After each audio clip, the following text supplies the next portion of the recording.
disease was slowing. New cases were going down. Hospital intensive care units were emptying out. And then the weather warmed. People began to weary of the daily reminders to maintain their white-knuckled vigilance. Summer was arriving, and the new norms began to unravel. Some people stopped wearing masks. Others became less cautious about social distancing. Their friends and neighbors tried to figure out what to do, which behaviors were acceptable, which were overly cautious, which were selfish or reckless. Different communities responded differently. Some groups wore face masks, others didn't. Some gathered together, still others kept their distance. The disease, meanwhile, kept spreading the same way as before. Every person, every surface, every contact remained a potential source of infection, and the caseload continued to rise. For nearly a century, scientists have believed that behaviors spread just like viruses do. But as the world saw in 2020, the spread of human behavior, in fact, follows very different rules than the spread of diseases. Today, epidemiologists and public health experts can forecast the path of a virus, and they can use that science to develop policies to help slow it down. But how can we forecast the spread of new behaviors?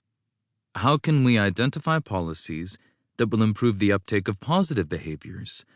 How can we recognize policies that will unintentionally cause those behaviors to unravel? Why do the rules of social influence seem to vary with culture and identity? And how can we ever hope to understand these complexities? This book is an attempt to answer those questions. In the pages ahead, I'll show you what the brand new science of networks tells us about how and why and when human behavior changes. I'll show you the factors that determine the spread of social change, explain why we've misunderstood them for so long, and reveal how they really work. Behavior change, we now understand, is not like a virus spreading through casual contact.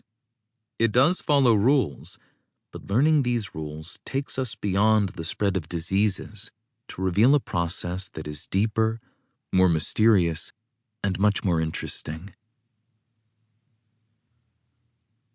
Introduction. In 1929, Werner Forssmann was a 25-year-old heart surgeon with a big idea. He had invented a radical new life-saving procedure that he thought would change the world. But the medical community met his idea with contempt. He was ridiculed by his colleagues, fired from his job, and driven from the field of cardiology. 30 years later, Forssmann was working as a urologist in a small town in the remote hills of Germany. One night at the local pub, he received a phone call with some startling news. His long-ago discovery had won the 1957 Nobel Prize in Medicine and Physiology. Today, cardiac catheterization is used in every major hospital around the world. How did Forssmann's unpopular innovation become one of the most widely accepted procedures in medical science?